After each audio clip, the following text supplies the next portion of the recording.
Halo Bu Lili, kami dari kelompok 1 akan mempresentasikan AOL text mining kami. Jadi kelompok kami terdiri dari Alexander, saya, Darren, Nicholas, dan Renaldi. Jadi pertama-tama kita import library. Jadi ini library yang kita pakai. Lalu setelah itu kita load datanya. Nah, di sini panggil head, yaitu 5 data awal. Setelah itu kita cek apakah ada data yang null di dalam datanya. Nah, di sini karena nggak ada data yang null, kita abaikan. Lalu karena di sini unnamed-nya adalah index, jadi kita buang kolom tersebut. Jadi ini jadi hasilnya seperti ini. Setelah itu kita masuk ke exploratory. Nah, di sini adalah distribusi dari data-datanya, label. Di sini joy, sadness, anger, fear, love, surprise. Dan di sini ada 0 sadness, 1 joy, 2 love, 3 anger, 4 fear, dan 5 surprise. Dan setelah itu ini adalah histogramnya, dan ini angkanya, sesuai tadi. Setelah itu kita ke sampling. Nah, di sini kita membagi data menggunakan 10% dari datanya, karena datanya kebanyakan dan datanya imbalance. Setelah itu lanjut ke clean text cleaning. Jadi ini ada prosesnya. Jadi titik, koma, dan lain-lain dihapus. Dan setelah text cleaning ini adalah perbedaannya sebelum dan sesudah text cleaning atau clean text. Selanjutnya akan dilanjutkan oleh Alex.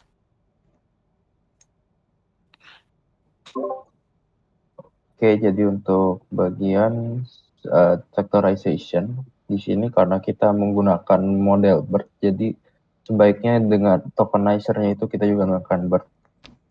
Jadi pertama kita mengimpor terlebih dahulu tokenizer-nya, karena kita menggunakan BERT, ya ada itu udah BERT based on case deh di sana. Dengan max length panjang maksimum tokennya 128. Lalu kita melakukan tokenization pada data. Jadi dengan kita melakukan tokenized data text pada data training, validation, dan testing. Lalu kita menggunakan translation dan padding untuk memastikan panjang token sesuai dengan max length-nya tadi 128. Memiliki kita juga menggunakan tensor dalam format TensorFlow. Lalu ada juga konversi label ya. Di sini juga train labels, validation labels, dan test labels kita factorize terlebih dahulu menggunakan pd.factorize. Setelah itu juga di sini kita juga membuat dataset TensorFlow-nya. Di sini kita buat dataset TensorFlow dari encoding dan label. Nah, jadi untuk data trainingnya sendiri, datasetnya diacak dengan shuffle 10.000, yaitu random ya, dan dibagi jadi 32 batch 32 gitu. Data validasi dan pengujian hanya dibagi menjadi batch tanpa pengacakan. Jadi ya tadi yang sudah dijelaskan, tokenize datanya itu menggunakan BERT karena untuk kedepannya kita akan training menggunakan BERT model. Oke, bisa di next. Ini ya.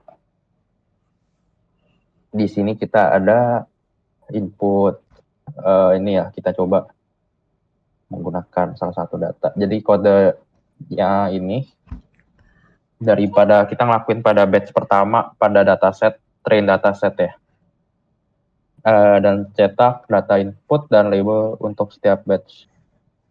Jadi untuk penjelasannya, jadi di sini untuk coding code-nya sendiri for input data label in train dataset take 5. Jadi kita mengambil 5 batch pertama dari train dataset. Jadi untuk setiap batch-nya itu kita mencetak input data dan label.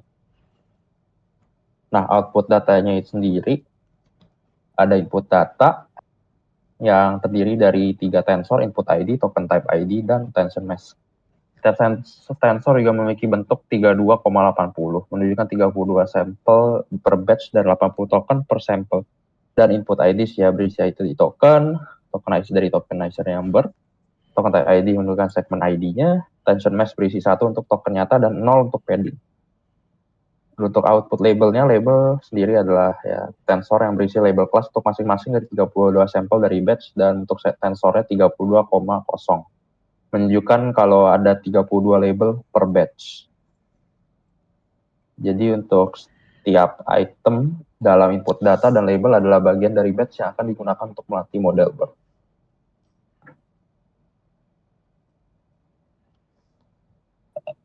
Oke, masih di atas, Der. Belum nyampe sini. Atas lagi. Ya, itu enggak di atas, tadi sebelum itu. Ya, ini. Di sini kita jadi di sini untuk di sini kita ada nih print original text, jadi kita coba ambil satu kata itu ya, satu kalimat. Jadi ini adalah teks asli yang dari dataset. Lalu itu ada token ID-nya itu, tf.tensornya itu terdiri dari sekian banyak. Token ID-nya juga sudah dijelaskan, token CLS-nya diwakili 101 dan SCP-nya apalah itu. Sisanya adalah padding tadi kan, 0 semua itu karena itu padding. Tadi udah gitu. Panjang maksimumnya juga 80. Itu shape 80, sekian tuh. Dan untuk attention mask-nya ini kan 111 tadi satu di mana menunjukkan token mana yang harus diperhatikan dan 0 yang harus diabaikan gitu. Jadi ya 1 yang harus diperhatikan, 0 yang diabaikan saja. Token, jadi yang di sini token IDs adalah representasi numerik dari teks yang ditokenize, dan attention mask digunakan untuk membedakan antara token yang valid dan padding dalam input model. Selanjutnya bagian modeling bisa dijelaskan oleh Nico. Jadi tadi setelah bagian tokenization dan factorization yang dijelaskan oleh Alex, sekarang saya akan menjelaskan untuk yang bagian modeling ya. Jadi di sini kita gunakan BERT. BERT itu apa? Bidirectional encoder representation transformer. Jadi itu dia ngebaca kayak dua arah. Baik kan bidirectional berarti dari dua arah, depan sama belakang. Jadi dia untuk membaca konteks dari depan dan belakang. Eh, jadi untuk codingannya langsung saya akan jelasin itu 6 labels itu.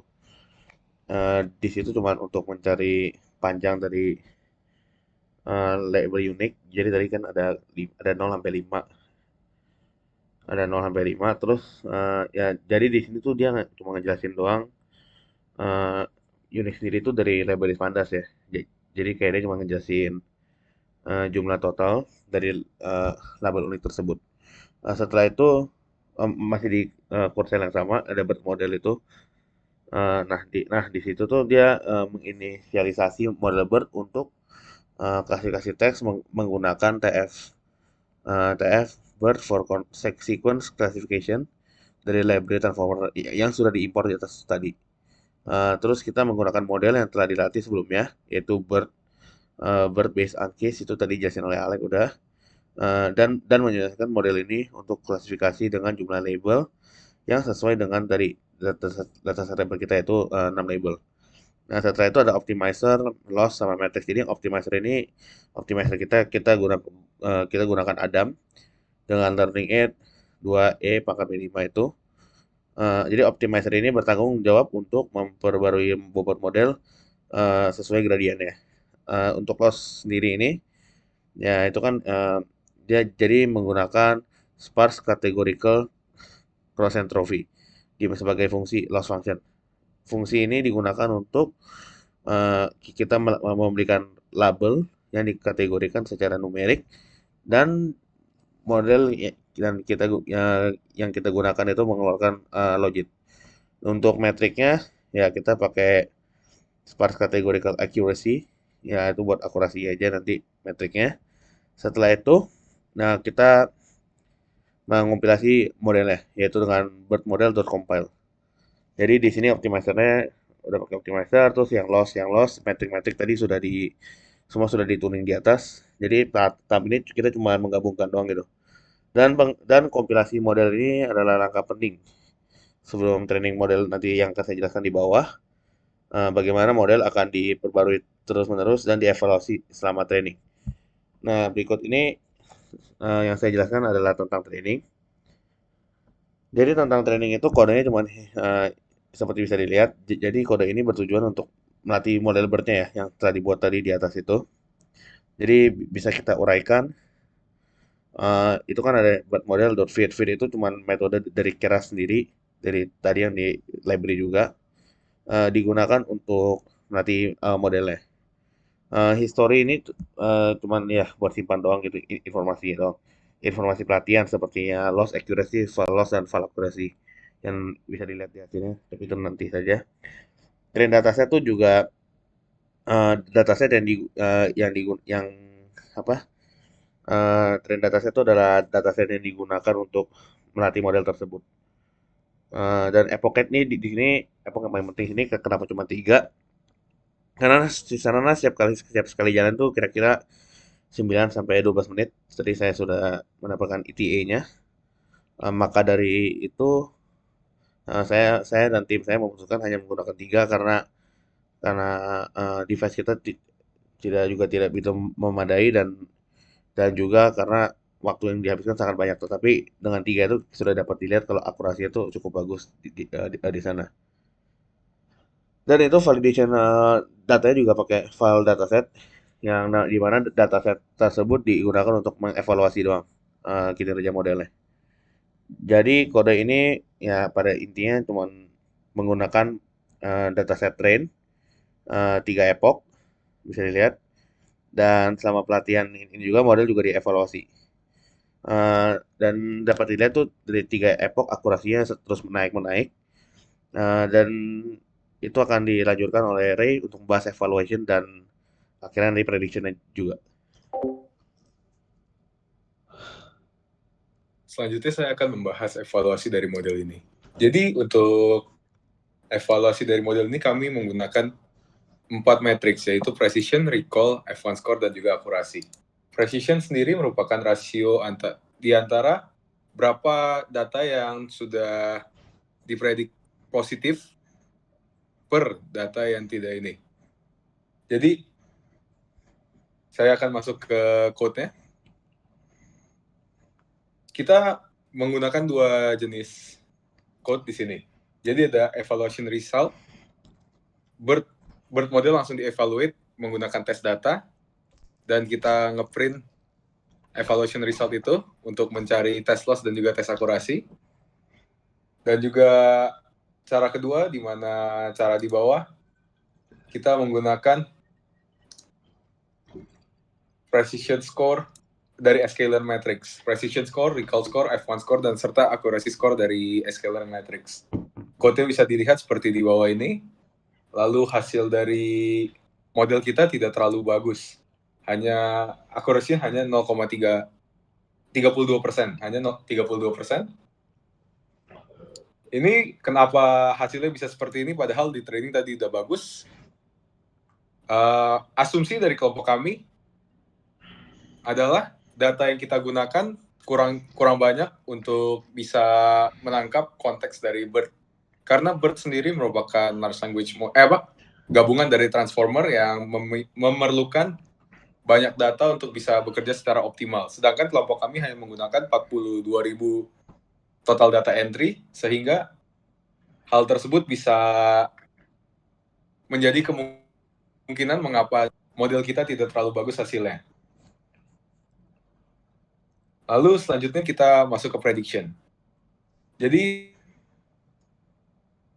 selain ini kelompok kami juga melakukan text prediction. Di sini kita ada juga membuat 2 cara untuk prediction. Pertama, kita memasukkan sebuah list dari sentence, banyak sentence tersebut, lalu kita predict, hasilnya bisa dilihat di bawah. Jadi untuk sentence I feel humiliated, ini menggambarkan sadness, itu benar. Namun sepertinya dari model ini, joy dan anger terlihat seperti tertukar, karena why are you so stupid? Itu kan kita mengekspresikan kemarahan. kita kayak bertanya mengapa dia ini, tapi di sini di label joy. Sedangkan di sini it was very fun, yang seharusnya joy di label anger. Ini juga bisa menjadi kemungkinan mengapa model kita memiliki akurasi yang rendah, padahal di training accuracy-nya sudah tinggi. Training accuracy sudah tinggi. Lalu di bawah kita juga bisa ini menggunakan user input. Di sini kami menginput sentence I'm sad dan dipredik oleh model sebagai sadness. Itu harusnya sudah benar. Dan demikian hasil dari pengerjaan text classification serta text prediction dari kelompok kami menggunakan BERT. Terima kasih sudah mendengarkan.